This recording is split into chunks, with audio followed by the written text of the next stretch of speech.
না, রাস্তাঘাটে বেরোবি ওইটা পর, তোরটা পর।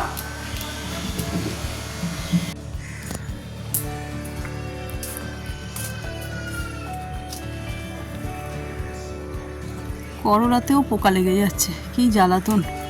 অনেকগুলো করলা নষ্ট হয়ে গেল, খুঁজেও পাই না দেখতে, আড়ালে আবদালে হয়ে থাকে। এই যে একটা বড় হয়েছে, ব্যাস এই দুটো হলেই হয়ে যাবে। উচ্ছে রয়েছে কতগুলো, কম হবে তাই ভাবলাম গাছ থেকে এই দুটো পেড়ে নিয়ে করে দেবো, কিন্তু আরও এদিক ওদিক কোথায় হয়ে আছে দেখতে পাই না তো, নষ্ট হয়ে যাবে।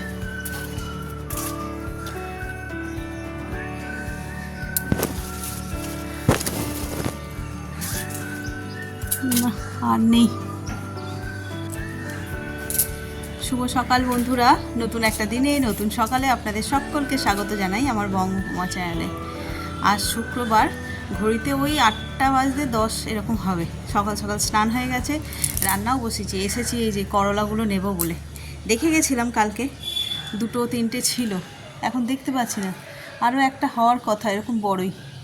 তো চলো যা মানে কেটেছি তার সঙ্গে এই দুটো দিলে হয়ে যাবে।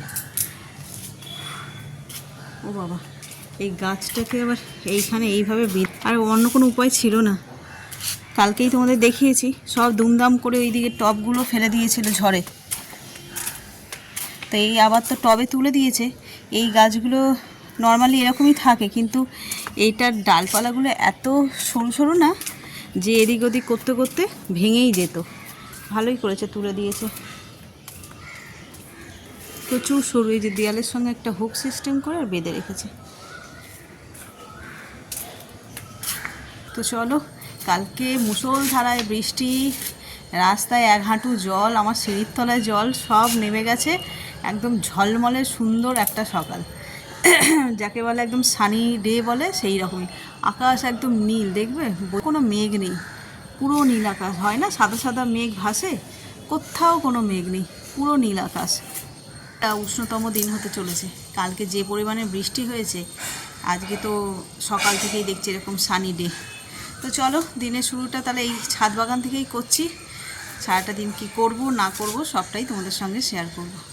আর গাছে দেখছি এখনও কতগুলো ফুল রয়েছে, মনে হয় দেখতে পাইনি না ফোটেনি বলে তোলেনি, সব ফুল ফুটে রয়েছে। এই যে এইখানে একটা সাদা জবা, এই একটা সাদা জবা, এখানে একটা চন্দন জবা, আর কোথায় এইখানে এই সুন্দর সুন্দর হলুদ জবাগুলো। এগুলো ফোটে না তো সকালবেলায়, ওই জন্যই রয়ে যায়।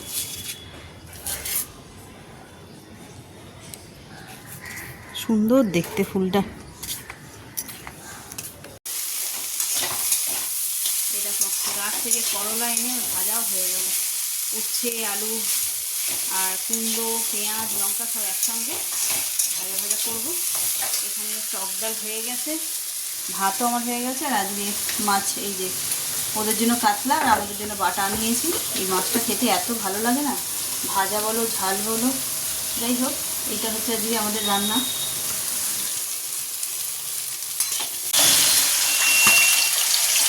মাছ ভাজা বসিয়ে দিয়েছি, আর এখানে হচ্ছে আলু ভাজা। ছেলে যাবে খেলতে আজকে, টিফিনে আলু ভাজা আর পরোটা নিয়ে যাবে। তো চলো ঝটপট করে রান্নাটা খাই।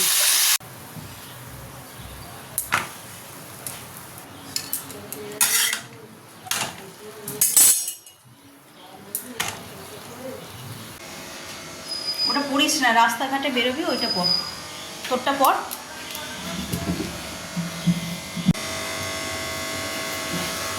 আর ভালো করে খেলবি, ঠিক আছে? এই খেলে এসে বলি ওর দোষ ওর দোষ এসব বলবি না, নিজে ভালো খেলবি।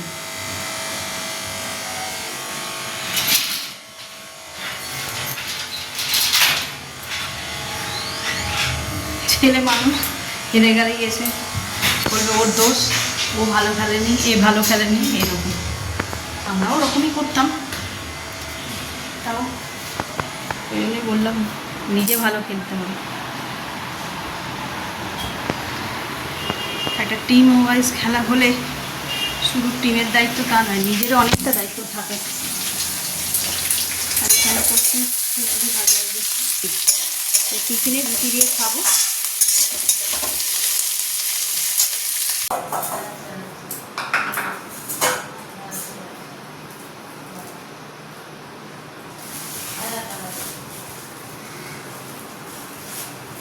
এই যে বাজার দিয়ে এনেছি এঁচোড়, ছাড়িয়ে এনেছি, শুধু কেটে নেবো, এটা রাতের জন্য হবে। আর এখন ওই দেখলে মাছগুলো সব ভেজে রেখেছি, সেগুলোকে ঝাল করবো। তখন তারা বলে তো ওরা অত কিছু খেয়ে যায় না, ভাজা দিয়ে খেয়ে চলে গেছে। এখন বেলায় আমরা একটা তরকারি করবো। তরকারি বলতে কি, এমনি একটুখানি পেঁয়াজ, টমেটো, কাঁচা লঙ্কা এসব দিয়ে ঝাল মতন করবো।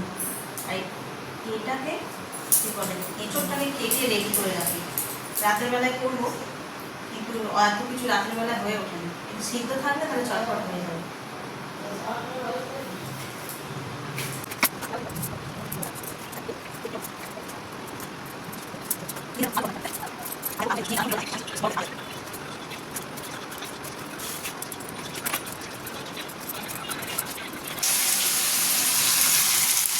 সকালবেলা মাছ ভেজে রেখেছিলাম, সেটাই এখন একটু ঝাল করে নেবো। আর অল্প একটুখানি ঢেঁড়স ভাতে দিয়েছি খাবো বলে। আর এখানে এঁচোড়টা সিদ্ধ বসেছি, এঁচোড়টাতে একটুখানি নুন আর হলুদ দিয়ে দিই, জল দেওয়া আছে। ঠিক হয়েছে, একদম ঠিক হয়েছে, এটাই চাইছিলাম। কারেন্ট চলে গেল, খুব ভালো হয়েছে। দিয়ে দেবো একটুখানি হলুদ, আর চলে গেল কারেন্ট, তার মধ্যে কারেন্ট চলে গেল। তো চলো এটা সিদ্ধ বসিয়ে দিই। আর আজ তো মাধ্যমিকের রেজাল্ট, আমাদের তেমন কেউ রিলেটিভের মধ্যে নেই যে কিনা মাধ্যমিক দিচ্ছে, শুধু আমাদের এই যে টগরি আসে সকালে, ওর মেয়ে দিয়েছে। তো আমি এখন পাশের বাড়িতে গেছি, জেঠিমাদের বাড়িতে কাজ করতে, আমি জিজ্ঞাসা করলাম, জানলা দিয়ে বললো যে বৌদি পাস করে গেছে। আমি যাকে ভালো হয়েছে। তো এই হলো আপডেট। কারেন্টটাও চলে গেল, খেয়ে দিয়ে যে একটু স্বস্তিতে চলে আসবে হয়তো। কালকে যা জল জমেছিল আর যা বিদ্যুৎ চমকেছে, আমি তো ভাবলাম যে কালকেই মনে হয় কারেন্ট থাকবে না, অন্ধকার হয়ে যাবে। তো এরকম কালকে তেমন কিছু হয়নি। এই এখন দেখছি হঠাৎ টিভিটা চালিয়েছি, একটু খবরে দেখবো যে কে প্রথম হলো, কে দ্বিতীয় হলো। সকাল থেকে ঠিক একটা সময় করে উঠতে পারিনি। তো মা দেখি যে কারেন্ট চলে গেল।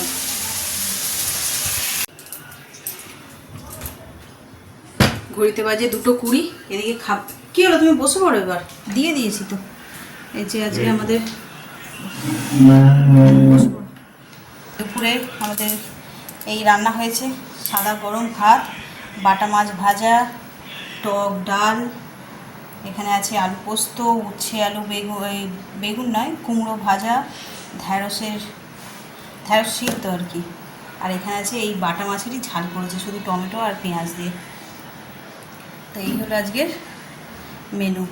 ওর বাবাকে দিয়ে দিয়েছি, এবার আমিও নিয়ে নেবো, অনেকটা দেরি হয়েছে। বসো বসো, তুমি ফোনটা রাখো।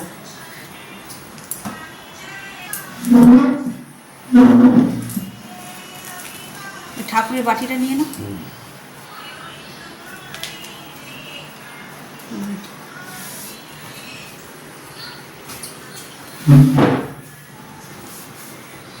মাছের ঝালটা দেখো রং কেমন হয়েছে, একদম পাকা টমেটো ছিল দিয়েছি, এবার লাল টকটকে হয়ে গেছে, দেখেই মনে হচ্ছে খুব সুন্দর। প্রথমেই উচ্ছে দিয়ে বলতে এখন ঠাকুরকে দেবে সব রকম মিশিয়ে। চলো তুমি খেয়ে নাও, আমি আমারটা বেড়ে নিই। বললাম না আমি দিয়ে দিচ্ছি জল।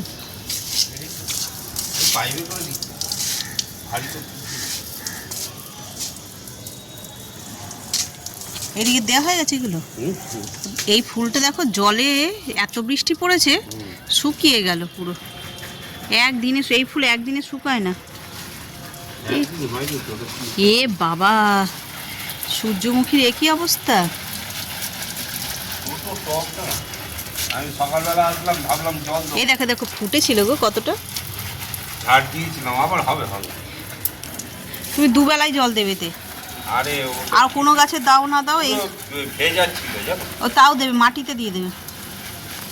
পুরো ভেজা। এই ডালগুলো কেটে দিলে হয় বলো? হ্যাঁ, ডালগুলো কেটে দিই সব। ছোট ছোট টবে না গাছ বড় আছে। আরে জিনিয়া ফুলের গাছ এত বড় হ্যাঁ বলছি জিনিয়া ফুলের গাছ যে এত বড় হয় কি করে জানবো আমি? আগের বছর এনেছিলাম ওখান থেকে, মার্কেট থেকে, ছোট টবে বসে, ছোট গাছই তো ছিল। হ্যাঁ হ্যাঁ, তো আমি কি করে জানবো এই যে এত বড় গাছ হয়? সূর্যমুখীটাকে ঠিকঠাক বসাতে হবে।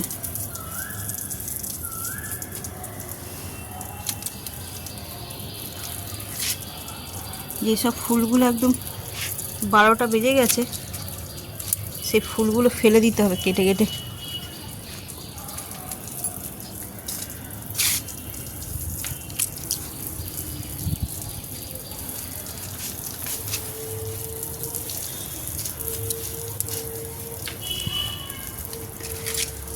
এই গাছটা ঝড়ে একদম ন্যাড়াই হয়ে গেল, যা ম্যাক্সিমাম গাছের ডালপালা ভেঙে গেছে।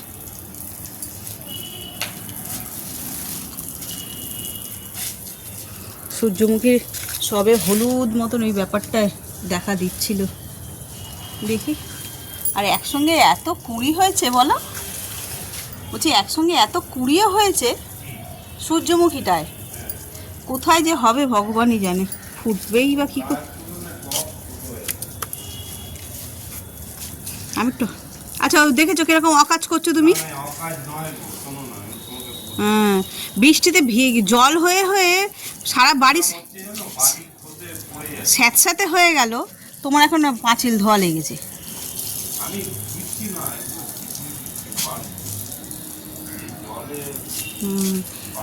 এত বৃষ্টি হলো কাল, তুমুল বৃষ্টিপাত হয়েছে, পুরো বাড়ি মনে হয় স্যাঁতস্যাঁতে হয়ে গেল। আর ও পাঁচিলের বালি ঝরছে। একটা সাদা ফুল রয়ে গেছে, এত ভিতরে ভিতরে হয়তো দেখতে পায় না। একদিন বৃষ্টি হলে বেশ কিছুদিন ওয়েদারটা এত ভালো থাকে। সকাল থেকে ঘরে ছেলে যেহেতু নেই, ছেলে গেছে কাঁচরাপাড়ায়, আজকে দেখলে খেলতে গেল, তাই এসি চালাবার কথা আমরা জাস্ট ভাবিই নি। এসি ছাড়াই সারাটা দুপুর, আবার মাঝে একবার কারেন্টে চলে গেল, তাতেও কিন্তু কোনো অসুবিধা হয়নি, বেশ ভালোভাবেই শুধু পাখা চালিয়ে থেকে গেছে। তাই এখন ছাদে এসেছি, একটু হাওয়াও দিচ্ছে। আমি গাছে জল দিতেই আসলাম, এসে দেখছি ইনি দিয়েছে। ওই বললাম টবগুলো যেগুলো ছিল ওইগুলোকে চাগিয়ে চাগিয়ে ওই পিঁড়ের উপরে তুলেছে, সাজিয়েছে, তখন গিয়ে কোমরে ঝাটকা লেগে গেছিলো। তো সেই ব্যথাতে বেশ কোমর নিয়ে নিচু হওয়া, বেন্ড হওয়া কিছুই পাচ্ছে না। কাল তো ওইভাবেই কাজে চলে গেল। আজকে ফিরেছে ওই স্প্রে, তারপরে আর কী করলো, ওষুধপালা খেয়েছে, কিন্তু ব্যথা তো ব্যথাই হয়। কিন্তু শুনলো না, ওই পাইপে করে দিচ্ছে, বালতিতে করে দিতে দিল না। চলো আমি একটু এসেছি যখন হেঁটে নিয়ে আর চলে যাবো নিচে। সাদা ফুল এত কুড়ি হয় আনাচে কানাচে, দেখতে পায় না। এই যে নিচে একটা পড়ে আছে, উপরে দুখানা।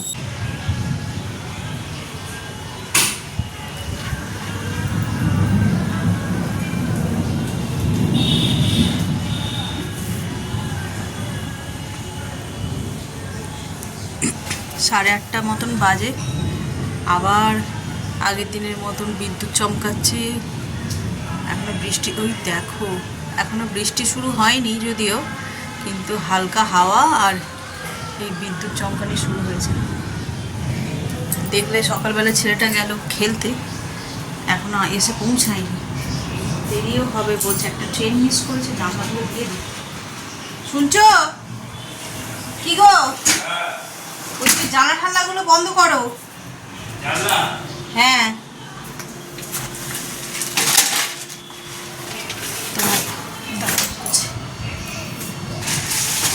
একটা ট্রেন মিস করেছে, ওই কারণে, নইলে এতক্ষণ এসে পৌঁছে যেত। টেনশন হচ্ছে এবার, যা বৃষ্টির, ঝড় বৃষ্টির তাণ্ডব শুরু হয় না, হুড়ুম দুরুম করে বৃষ্টি নেমে গেলেই বেশ। জানলাগুলো বন্ধ করি, সুন্দর হাওয়া দিচ্ছে, কিন্তু আমি বসিয়েছি রান্না, এইগুলো বন্ধ করে দিলাম, না দরজায় ধুম ধুম করে আওয়াজ হবে, মানে হাওয়াতে খুলবে বন্ধ হবে। কড়াই বসিয়ে দিয়েছি তেল, এখন এই সিদ্ধ করে রাখা এঁচড়গুলো ভেজে নেব।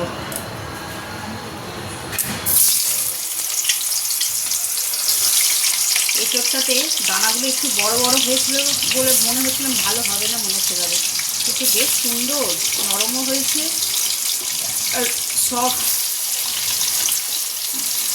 বেশ ভালো। চলো এটা ভেজে নিই।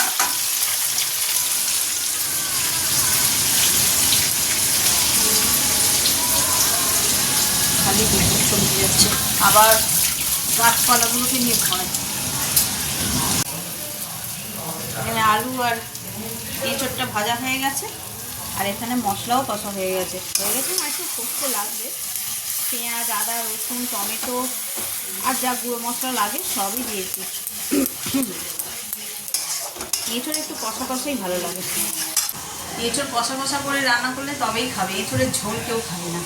এঁচড় দিয়ে চিংড়ি মাছ দিয়ে করলে তখন ওই দুপুরবেলায় ভাত দিয়ে খাওয়া হয়, আর রুটি দিয়ে খাওয়ার জন্য তাতে চিংড়ি মাছ দেওয়া যাবে না, কিন্তু ঝোল করা যাবে না, পাতলা একদম কষা খাসি মাংসের মতন হলে তো আরোই ভালো এরকম ব্যাপার।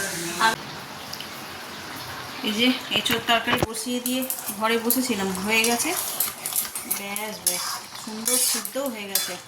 আর রং দেখেছো কেমন সুন্দর হয়েছে, বেশ কষা কষা মতনও হয়েছে। এবার এতে দিয়ে দেবো শাহি গরম মশলা। এটা ছাড়া এঁচড়ের তরকারি ভালো লাগে না, মাংস মাংস লাগবে খেতে। তবে একদিন ভাবছি কিমা দিয়ে করব, কেমন লাগে দেখবো খেতে। কিমা, মাটন কিমা দিয়েই করবো। গ্যাসটা নিভিয়ে দিই, আর ঝোল শুকনো করলে হবে না, তখন দেখবো নুন বেশি হয়ে গেছে। ঘড়িতে বাজে 11টা বেজেছে, 11:45 বাজে। যাই হোক, খেতে বসে পড়েছি। আজকে হালকা বৃষ্টি হয়েছে না, ওয়েদারটা একদম নরম, তাতে করে খাওয়া দাওয়া করে শুয়ে পড়বো ভাবছি। আর আজকে রাতে কি রান্না করেছি সে তো তোমরা দেখেছো। তো চলো খাওয়া দাওয়া শুরু করেছি। দেখো এই যে এঁচড়ের তরকারি আর রুটি, এই হলো আসল খাবার। আর তার সঙ্গে সাইড ডিশ দেখো, টক দই, পেঁয়াজ, শসা আর একটা আম। এবছরে আম এখনো হিমসাগর ঘরে ঢোকেনি। এগুলো কী জানে, একদিকটা লাল একদিকটা সবুজ, কী আম গো এগুলো জানো না? কি গোলাপ খাস না কি বলে না, গোলাপ খাসই বলে। চলো তুমি আস্তে করে বসো, তোমার যা কোমরের অবস্থা, তোমাকে টেবিলেই খেতে দিলে ভালো হতো না? হ্যাঁ তাহলে বস, আস্তে আস্তে বসো। চলো আমরাও খাওয়া দাওয়া শেষ করি। আর আজকে ব্লগটা যারা এত পর্যন্ত দেখছে তাদের অসংখ্য ধন্যবাদ। এত পর্যন্ত দেখে যদি কিছু ভালো লেগে থাকে তাহলে please like, comment, share and subscribe. সকলে ভালো থাকবেন, সুস্থ থাকবেন। আগামীকাল আবার একটা নতুন দিনের সঙ্গে দেখা হচ্ছে। Good night.